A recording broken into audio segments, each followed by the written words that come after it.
जय श्री कृष्ण। आप सभी का मेरे इस YouTube चैनल में स्वागत है। आइए आज सुनते हैं हल षष्ठी व्रत की कथा और उसकी पूजन विधि। पूजन विधि। पहले सुसुखश्चैकदन्तश्च इस मंत्र से गणेश जी को प्रणाम करें। तब अविष्णु काल, वर्ष, मास, तिथि इत्यादि का नाम लेकर मम समस्त करिष्ये कहता हुआ संकल्प करें।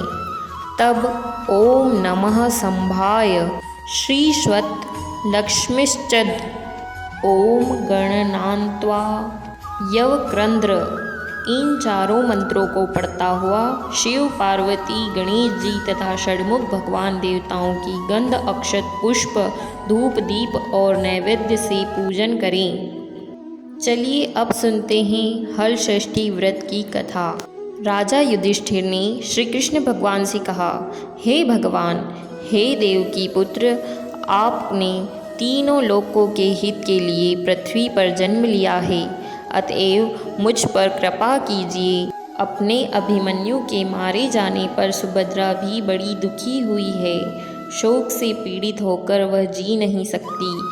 हे देव, इसी प्रकार स्त्रियों में श्रेष्ठ द्रौपदी भी अपने 5 पुत्रों के नाश होने पर दिन रात प्रतिदिन दुखी हो रही है।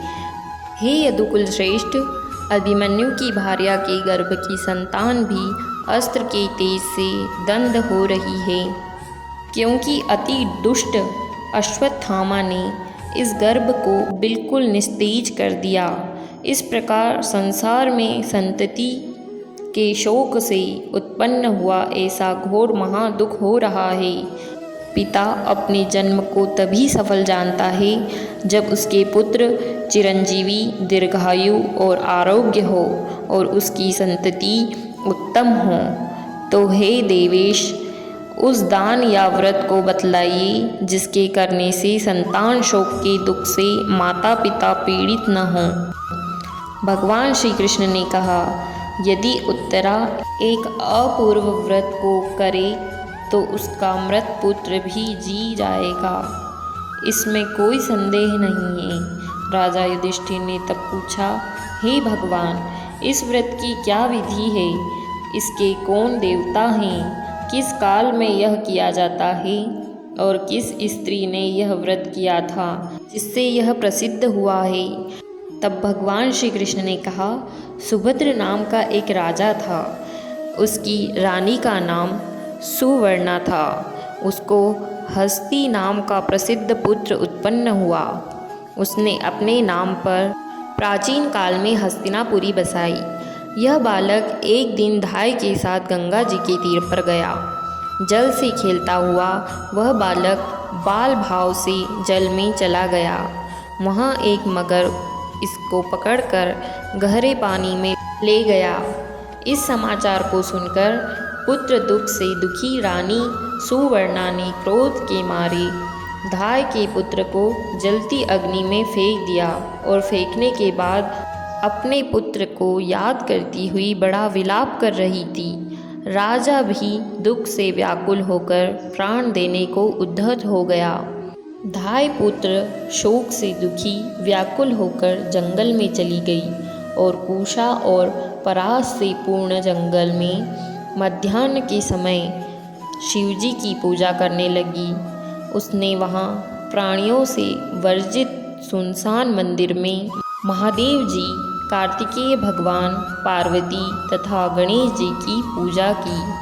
धाय प्रतिदिन ध्यानपूर्वक इन देवताओं का पूजन करती थी तथा तृण, धान्य और महबे का भोजन करती थी। उसके इस प्रकार करते हुए हे युधिष्ठिर, भादो के महीने के कृष्ण पक्ष की षष्ठी को नगर में अद्भुत दर्शन हुआ। उस धाय का अति सुंदर पुत्र भाड़ में से जीता निकल आया। इस घटना को देखकर राजा, रानी तथा अन्य बड़े आश्चर्य में हुए। धाय के पुत्र को जीवित देखकर चिंता से व्याकुल होकर लोगों ने तब ब्रह्मज्ञानी पंडितों से इसका कारण पूछा। इसी समय शिवजी के अंश रूपी दुर्वासा नाम के महर्षि उनकी आज्ञा से राजा को हित उपदेश करने के लिए वहाँ पर आए। शिव स्वरूप दुर्वासा ऋषि का शरीरधारी कल्याण का मनोरथ जान राजा ने आए हुए ऋषि का अर्घ्य इत्यादि से पूजन किया और उनको बारंबार नमस्कार करके अपनी शंका अर्थात धाय के पुत्र को जलता भाड़ में से जीवित निकलने के विषय में पूछा। दुर्वासा ऋषि ने कहा, हे राजन, जो धाय आपके भय से जंगल में चली गई है, वहाँ पर उसने महादेव जी, पार्वती, कार्तिकेय भगवान तथा गणेश जी की पूजा की है, उसी का ऐसा फल है। हे राजा, आप दोनों को भी वहीं पर आज चले जाना चाहिए। वहाँ जाकर हे महापाल, आप इस व्रत के महाफल को ग्रहण कीजिए।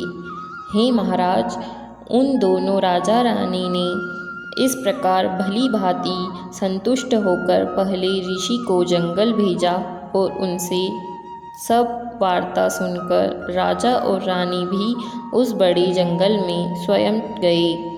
दुर्वासा इत्यादि ब्राह्मणों के साथ आनंद पूर्वक वहाँ जाकर उन्होंने पलाश के वृक्ष के नीचे कुश पर धाय को पूजा करते हुए देखा। यह परम श्रद्धा पूर्वक चारों देव मूर्ति की पूजा कर रही थी।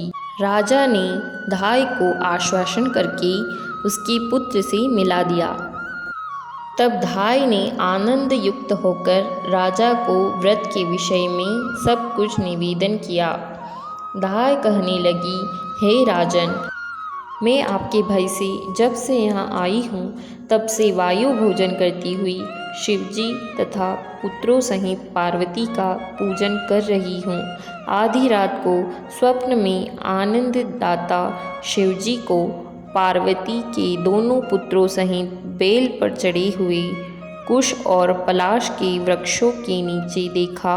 उन्होंने कहा, तेरा पुत्र जीवित हो, तूने हम दोनों का व्रत किया है, अतएव तेरा पुत्र अवश्य जीवेगा और रानी भी विधि पूर्वक इस उत्तम व्रत को करे, इससे उसका पुत्र जीवेगा और वह अनेक पुत्र वाली होगी। इस व्रत की विधि दुर्वासा ऋषि बतलाएंगे। दुर्वासा ऋषि ने कहा, हे राजन, भाद्रपद महीने के कृष्ण पक्ष की षष्ठी आने पर उस दिन नियम पूर्वक प्रातःकाल स्नान करके मनुष्य व्रत करे। क्रोध और लोभ को त्याग कर इस व्रत के नियम का पालन करते हुए जब तक व्रत करे तब तक किसी प्राणी की हिंसा न करे तथा व्रत संपूर्ण करने की निमित्त जीवों की पद्धति अर्थात उसके मार्ग को लांघे और मध्यांतर के समय मित्रों के साथ पुत्र युक्त होने की मन में अभिलाषा करते हुए पलाश और कुश के नीचे शिवजी, पार्वती, गणेश तथा स्वामी कार्तिकेय इन चारों देवताओं की मूर्ति बनाकर नीचे लिखे मंत्रों से इसका पूजन करें और भक्ति भाव चित्त से इनका सब देवताओं का नाना प्रकार की धूप तथा उसके उत्पन्न पुष्पों से पूजन करें। पहला, शिवजी की प्रार्थना मंत्र का भावार्थ सौम्य रूप धारण करने वाले, पंचमुख वाले, त्रिशूल धारण करने वाली तथा मदी, भृंगी, महाकाल इत्यादि गुणों से युक्त शंभु शिवजी को नमस्कार।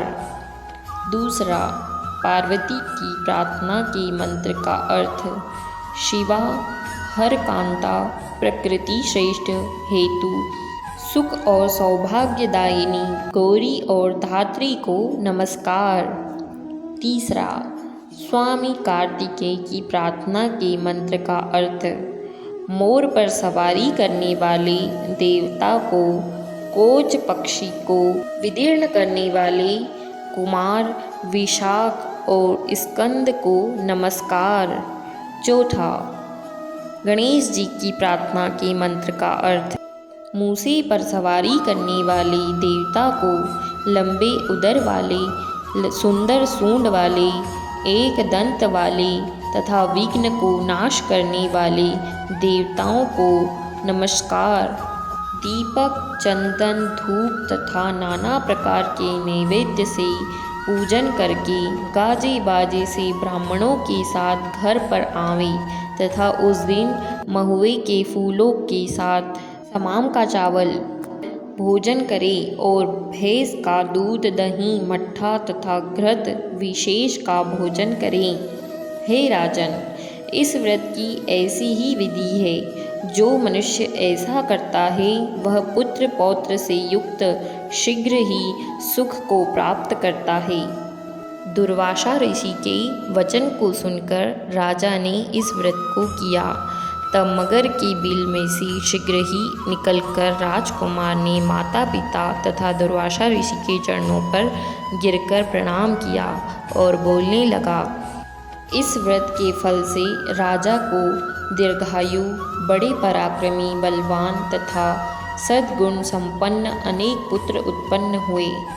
इससे उसके राज्य में अतिवृष्टि तथा महामारी और दुर्भिक्ष की शांति हुई और राजा ने अनेक वर्ष तक सुखपूर्वक राज्य किया।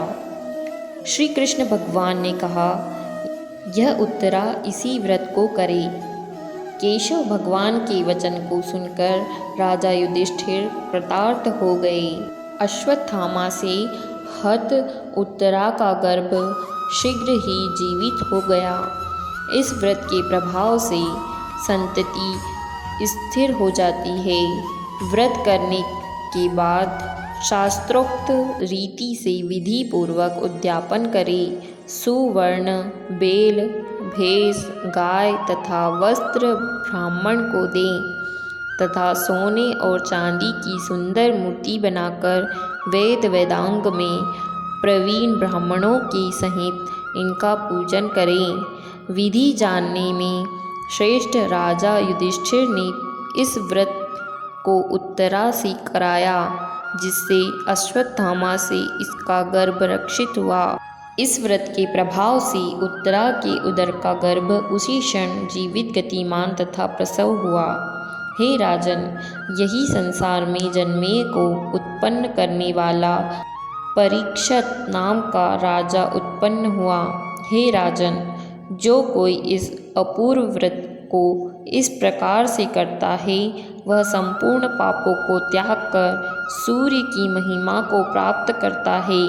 श्री कृष्ण तथा युधिष्ठिर के संवाद में कुश पलाश नाम की हलषष्ठी व्रत की कथा समाप्त हुई। बोलिए शिव शंकर भगवान की जय। दोस्तों, इस वीडियो में इतना ही। आशा करती हूँ आपको ये वीडियो अच्छी लगी होगी। अगर आपको ये वीडियो अच्छी लगी है तो इस वीडियो को लाइक कीजिए और हमारे चैनल को सब्सक्राइब कर लीजिए, जिससे आगे आने वाली ऐसी और भी कई वीडियोस का नोटिफिकेशन आपको मिल सके। अपना कीमती समय इस वीडियो को देने के लिए आप सभी का धन्यवाद। जय श्री कृष्ण।